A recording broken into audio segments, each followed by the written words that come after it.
poem yake on drug and substance abuse. Ichibva ipapo apa traditional dance uyaya pamira. Traditional dance, cash crime, odds uyaya yam makamira.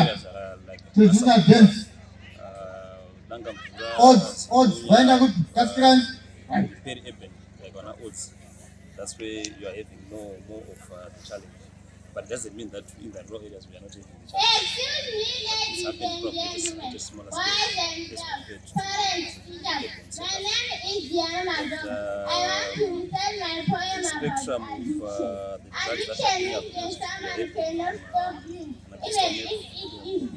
and also having use of alcohol, and substances.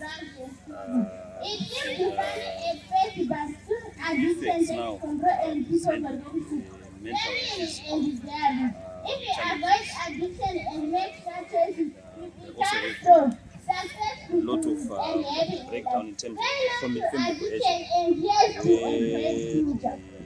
where the youths who are taking these drugs are actually becoming as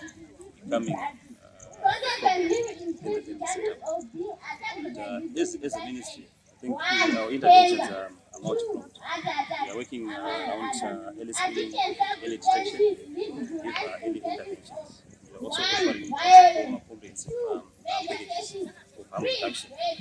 And we are also doing what we call differentiated service delivery. We are looking at each person.